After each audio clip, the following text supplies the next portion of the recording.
everyone. I'm Joy Monfried, president of BeBold, Bedford, Building Our Lives Drug-Free, and I'd like to welcome you all to our monthly speaker series. Tonight we have Danielle Ellston from the New Hampshire Liquor Commission, and she's going to be talking to us about liability. And why? Because we're heading into prom season, and there's a lot of parents who think, as long as I take away the car keys and I make sure the kids are safe, you know, what's the harm? What's the harm in giving them a couple of wine coolers or a couple of beers or glasses of champagne before or after they head off to prom?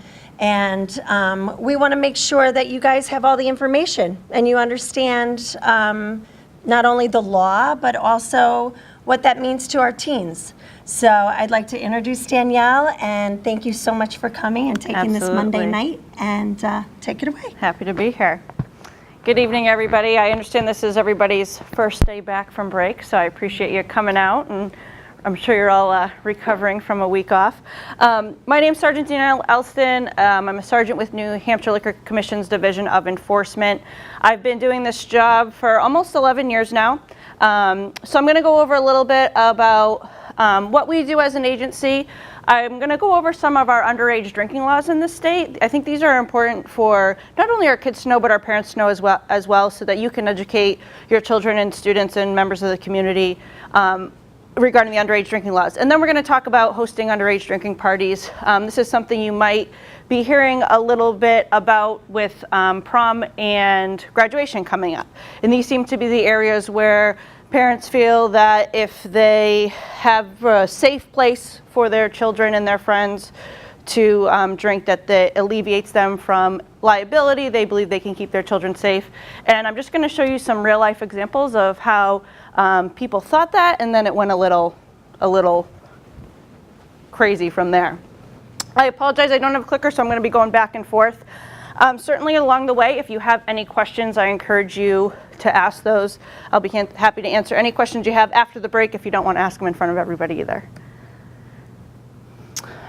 So Division Enforcement, our mission statement: we're committed to the public safety of all New Hampshire citizens. We pledge to enforce the laws of the state of New Hampshire in a fair and uniform manner. We pledge to work towards the elimination of underage drinking, thereby reducing the problems associated with underage consumption, and we pledge to reduce the incidence of drinking and driving.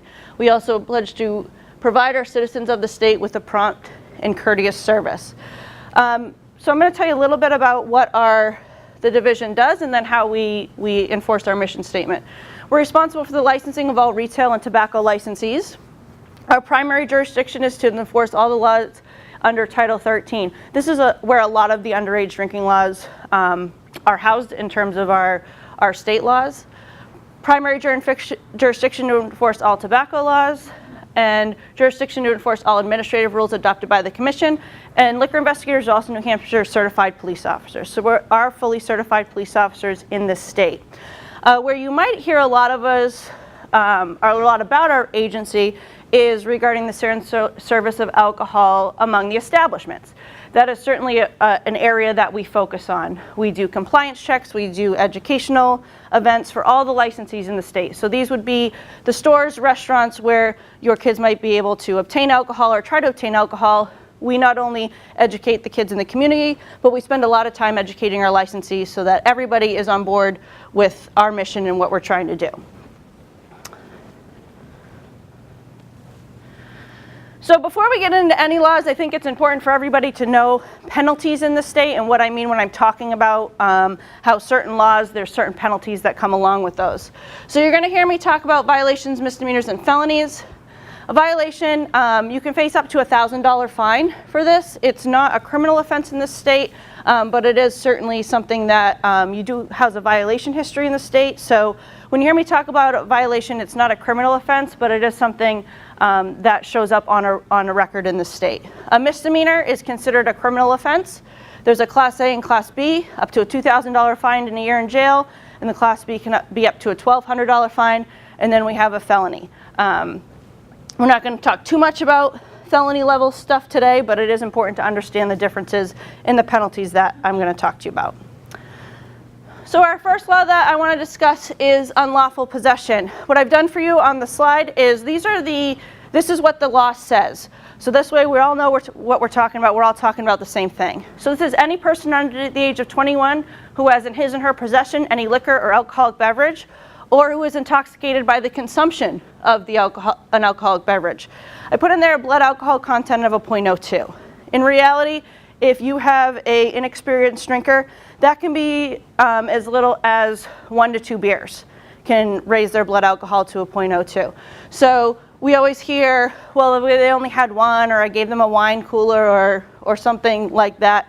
One, just being in possession of it is illegal, but also consuming it can also get you in trouble.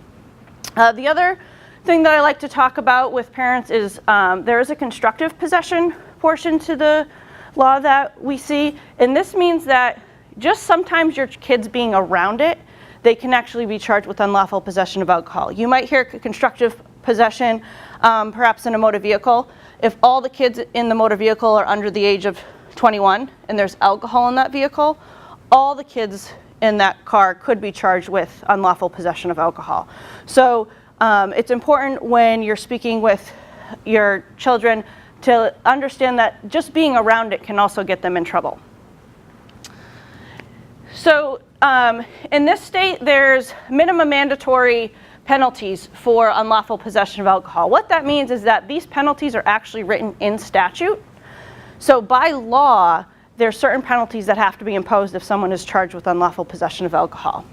So you'll be guilty of a violation, and it's a minimum mandatory fine of $300. Any second and subsequent offense, you shall be fined $600, and there is a potential loss of license with an unlawful possession. So even if it doesn't involve a vehicle, even if there is no vehicle involved, just being charged with unlawful possession of alcohol could actually carry it up to a 90-day loss of license in this state. And we all know how important that is to our kids. That is probably the most significant thing, that if you can tell them that even if it's not in a motor vehicle, you could lose your license. And that seems to be a scarier penalty for some of the kids. So we deal sometimes, particularly at our liquor stores and our convenience stores, with an attempt to purchase alcohol. So just somebody actually going in and trying to buy it, even if the store refuses the sale of that, is also you can also face penalties for those in this state. So if you possess beverage or liquor with the intent to purchase and you make a substantial step to do that. So pretty much if you go into the store, you pick out the alcohol, you bring it up to the counter, even if the clerk and owners or the servers refuse the sale of alcohol, the underage person themselves can still be charged with the attempt to purchase alcohol. Did I skip one here? So I'm going to talk to you a little bit about Weldy v. Kingston. This was a very significant court case that came out of this state. And this court case created a set of rules that us in law enforcement are now required to follow when we encounter a minor transporting alcohol. So this is one law in this state that we tend to get the most questions about from parents. This is going to lead into our minors transporting alcohol. But what I'd like to do is actually read you a case synopsis of Weldy v. Kingston so you can understand the totality of the circumstances, what happened with the case, and why we now have to treat minors transporting alcohol in a certain way. So on September 11th, 1982, 5 teenagers, 3 males who were 19, 18, and 15, and 2 females ages 16 and 13, pooled their money to allow a 19-year-old to buy a case of beer for them. At the time, the drinking age in New Hampshire and Massachusetts was 20. He purchased the alcohol in the store in Raymond and was not asked to show any identification. The teenagers drank beer in the car for a short while before their vehicle was stopped by 2 Kingston police officers at about 8:20 p.m. The posted speed limit was 40 and the officers believed the vehicle's speed was close to 65. No radar reading was obtained. The officers approached the vehicle and one officer removed a beer from the driver's hand and emptied it. The 2 older teenagers got out of the car and presented police with the identification. The names and ages of the other 3 teenagers were requested. No formal sobriety tests were given, although the police report indicated that all subjects seemed to have something to drink. Out of the 24 bottles, there were 10 bottles missing.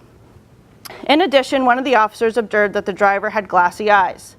The unconsumed beer was confiscated and the teenagers were permitted to proceed without further detention or parental notification. The officers informed the driver that a report concerning the illegal transportation of alcoholic beverages would be sent to the Department of Motor Vehicles and could result in the suspension of the license. The occupants of the vehicles then drove to Massachusetts. They decided, at the instigation of the two girls, to purchase more beer. The eldest teenager went into the liquor store in Haverhill, Massachusetts, and again was not asked for any identification. The teenagers continued to drink in the car, eventually arriving at a drive-in movie in Haverhill, where they all drank beer until almost midnight. All or most of the second case of beer was consumed, and all the teenagers were intoxicated. The group left the movie theater and eventually drove back to Kingston. While on Route 107, the teenagers noticed car headlights approaching from behind, and believing a police car might be heading towards them, drove off at a high rate of speed. The car failed the negotiated curve, hit a cement marker, and overturned. Nancy Weldy, the 16-year-old girl, died as a result of the accident. Dennis Gary and the 13-year-old girl sustained serious injuries, and her brother Kevin sustained minor injuries. So as a result of this incident, the Weldy family sued the town of Kingston. And they said you had a civic duty to act when you found all these underage kids in possession of alcohol. And the court said, you're right. As law enforcement officers, we have a duty to act and make sure that those kids got home safe. So, as a result of this, now, it states that when police officers encounter minors transporting alcohol in a motor vehicle, they have a common law duty to take the minors into custody, seize their vehicle and alcoholic beverages, and notify the parents of the minors. So we are now dictated by statute and by Supreme Court case law that when we encounter minors transporting alcohol, seize the vehicle, seize the minor, seize the alcohol. Separate the three to avoid this instance from happening again. If we can take the alcohol, we take the minor, put them in custody, and then we tow the vehicle. Now we've done everything we can to eliminate them from finding another vehicle, getting more alcohol, and a tragedy like this happening. So it's important for parents to know, and I think it's very important for you guys to discuss with your children, that no driver under the age of 21 shall transport any liquor or beverage in any part of the vehicle. So this is the back seat, the trunk. In no part of the vehicle, if the driver is under 21, can they have alcohol, except when accompanied by a parent, step-parent, legal guardian, grandparent, step-grandparent, or legal age spouse, domestic partner, or sibling. So what we sometimes encounter is parents send their 16-year-old to the store with their 21-year-old friend. The 16-year-old's driving, or the 17-year-old's driving. The 21-year-old will go in and purchase alcohol. And now as a result, we have an unlawful transportation of alcohol. What we tend to encounter more is kids who have friends that are 21. The 18 and 19-year-olds are driving the vehicle. The 21-year-old goes into the store, purchases the vehicle, purchases the alcohol. It gets put back into the vehicle. And now, if this is encountered by law enforcement, it's a significant incident. The minor ends up getting arrested or summons on scene. The vehicle is towed and the alcohol is seized. So I encourage you, if you have kids who are 18, 19 years old, who also hang out with friends who are 21, 22, that you make them aware of this law and the penalties of this. This is a violation, and it comes with a potential 60-day loss of license. This is also something that the Division of Motor Vehicles can get involved in, and they can also take the license as well. Yeah? If they're not driving, you can say though, like either with a friend? They would, yeah, I mean, so she asked if they're not driving, but the of-age person is driving. As long as it's not within their direct control or direct area, then then that would be okay. So we would encourage them in that case to make sure the 21-year-old or the of-age person puts it in the trunk of the vehicle. We don't want it putting at the feet of the underage individual or in the back seat with them. We try to put it in an area of the vehicle that's as far away from the minor as possible. But yes, what we're specifically talking about here is that the person driving is under the age of 21.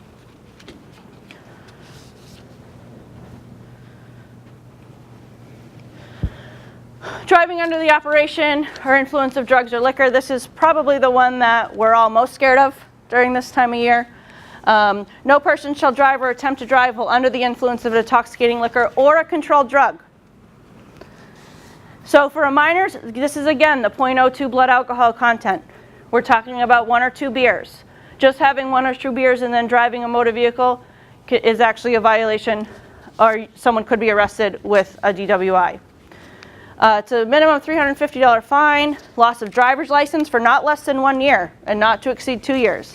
A second offense, you can spend 3 days in jail, 7 days in a DWI offender program, and you can be charged with a misdemeanor. So the penalties in this state are big for this. And again, this is one that I think we need to discuss with our kids, and they need to understand that having just 1 or just 2 can actually still result in a DUI in this state. Yes?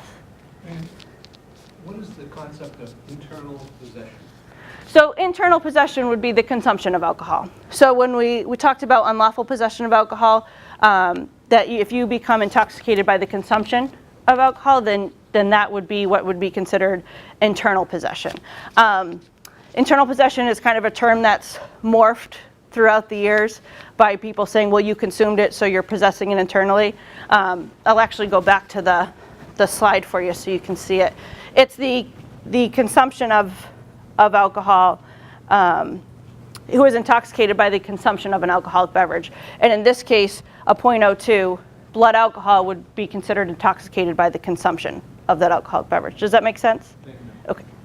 And that's for anyone, not just people under 21, correct?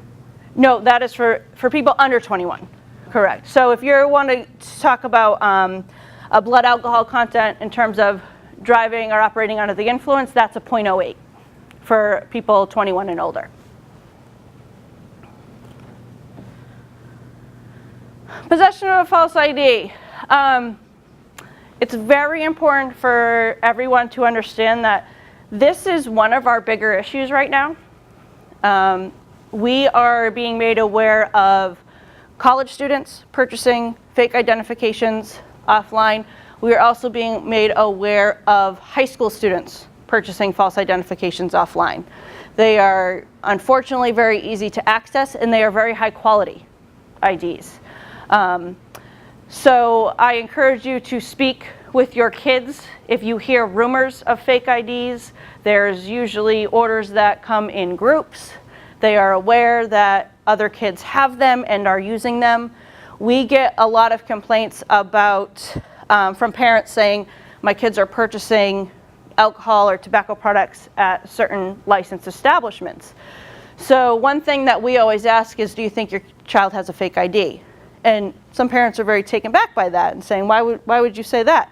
Because they are becoming so prevalent in this state, and the word is getting out that you can have access to them. So You see an envelope from China, you know? yes, yeah, it's yep, From China. yep. Really easy to get. Absolutely, yep.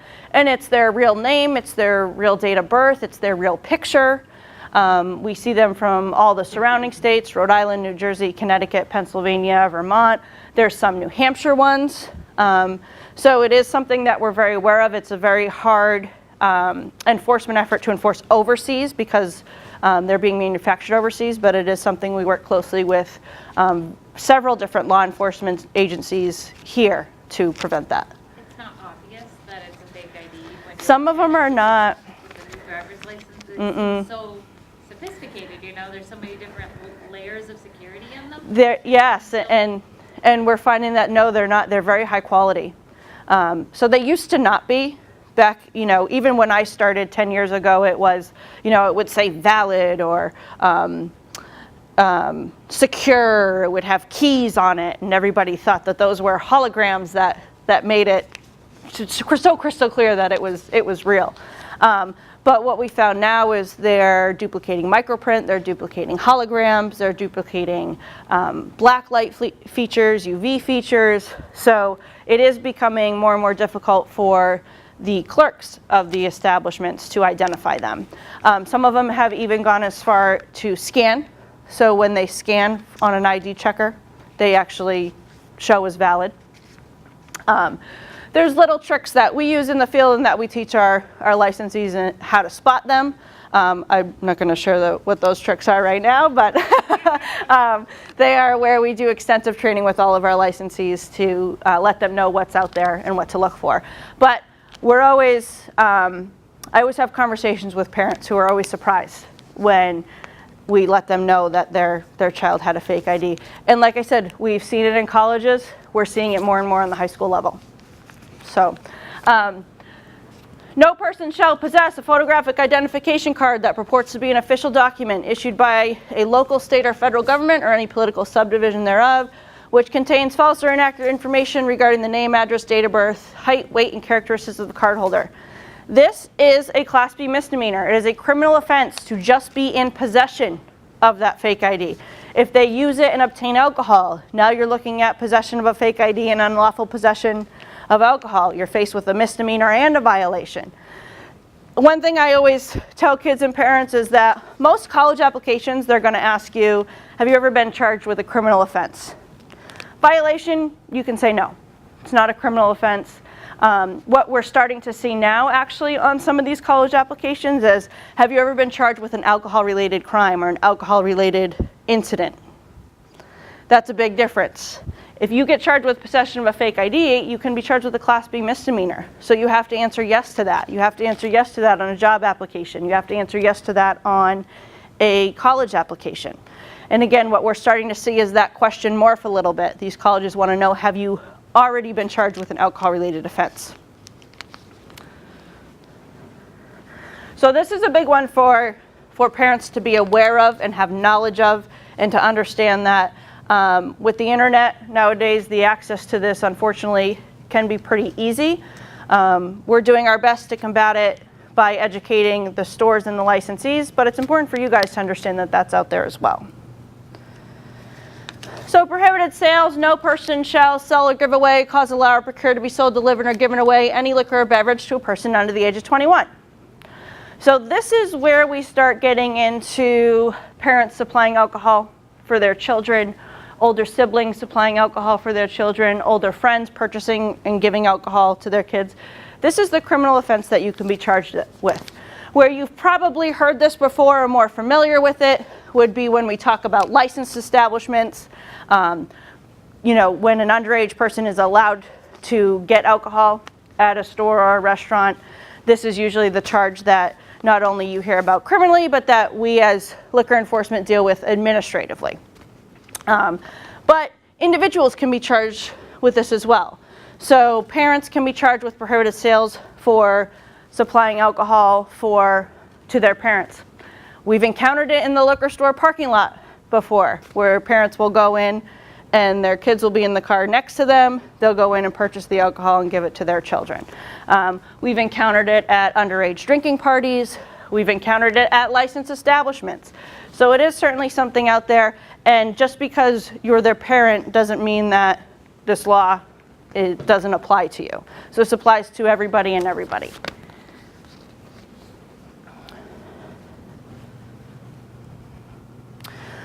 So this is a big one that I want to talk to you folks about. This is certainly a conversation that seems to come around every year around this time.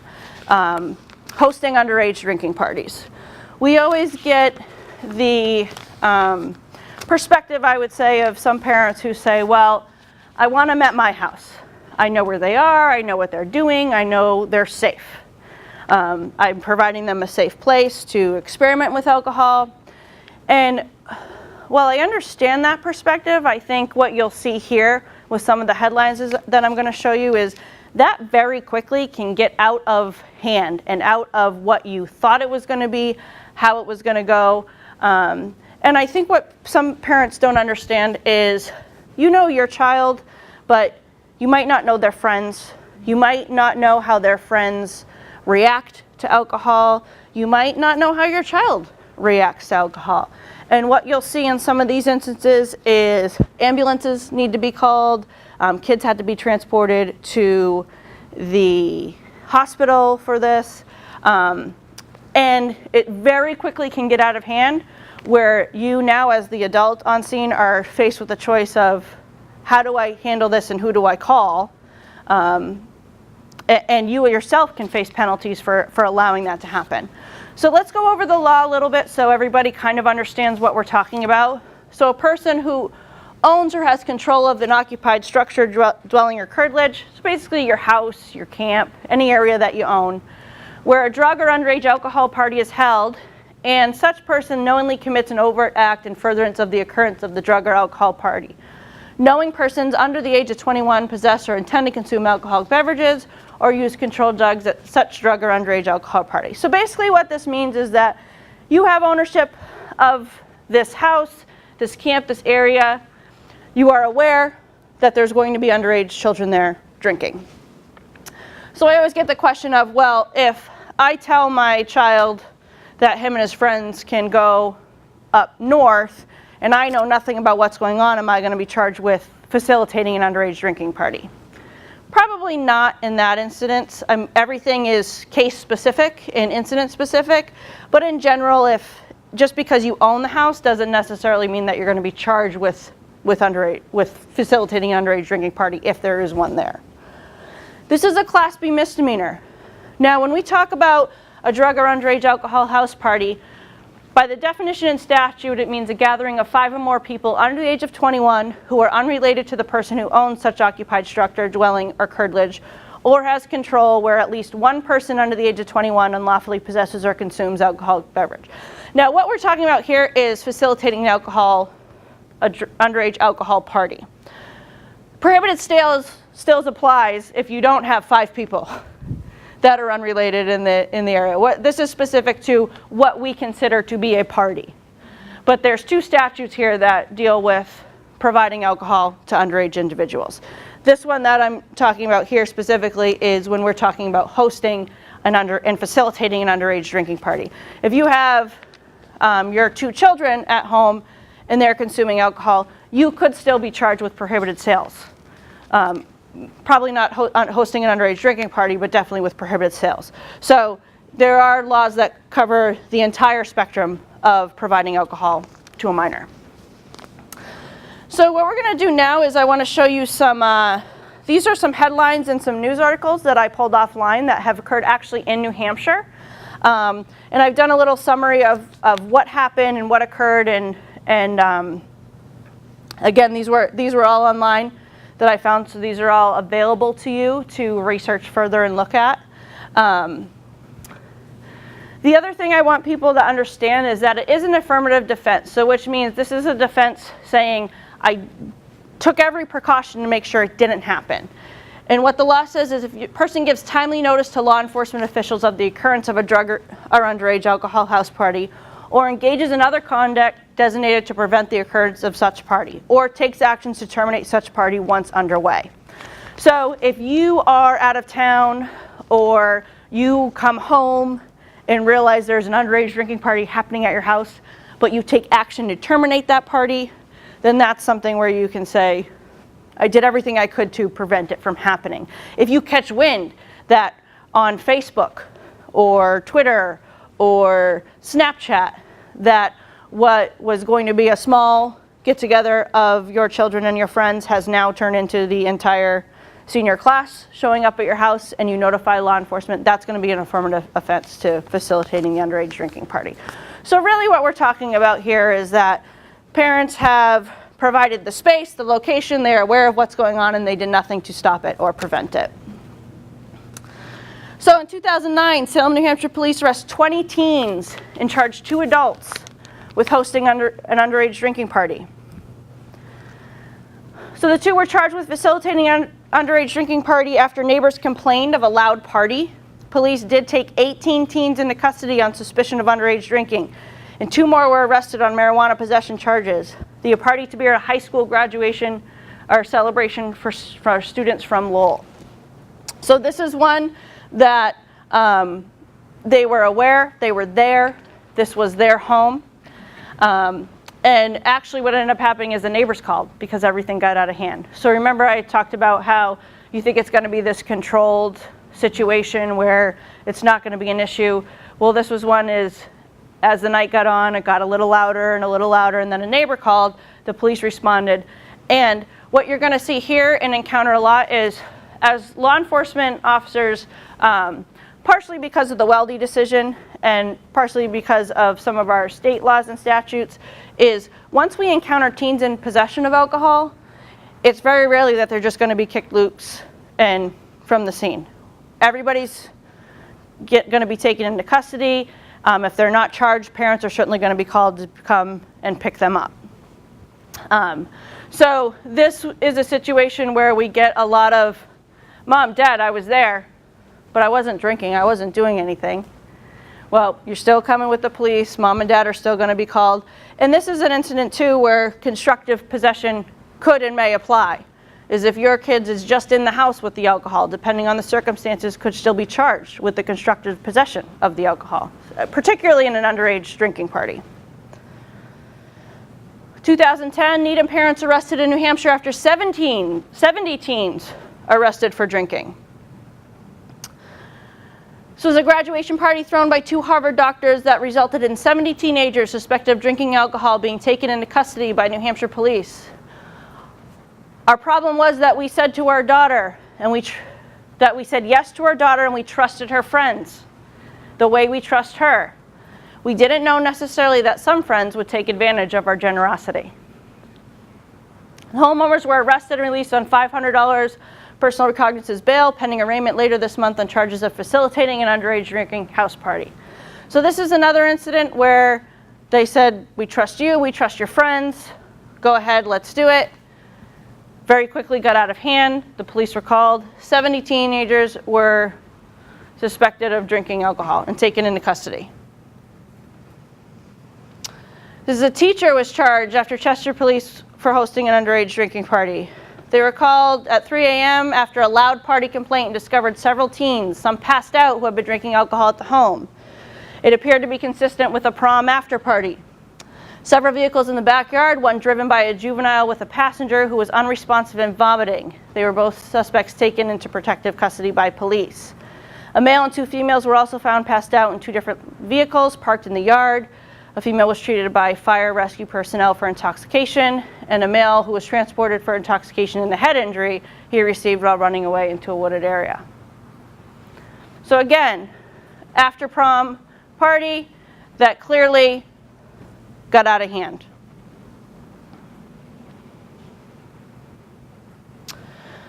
In 2015, a Nashua man arrested for hosting an underage alcohol party. They were sent to the Hawthorne Inn for a noise complaint about the party in one of the suites. Now, this is an interesting one because this individual was the one who rented the room and had his name on the room.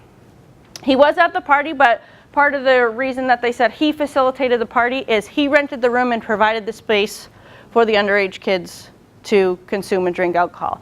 So I think that's another important point to discuss with your kids, especially if you're going to allow them to go somewhere after prom or after graduation and they're going to be the ones renting the room or putting their name on the room, that they can be charged for everything and be held liable for some of the stuff that happens inside that room.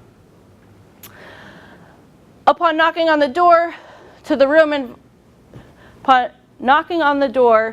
the door was open and officers were able to observe open containers of alcoholic beverages in the presence of approximately 25 persons. Most of the party's attendees were underage. 2 were taken to the hospital due to their intoxicated conditions. So again, this was the individual. In this case, I believe that person was 21 who purchased the room and provided the space. He also provided the alcohol for the minors, but there was approximately 25 people inside that hotel room. What happened to him? He got arrested.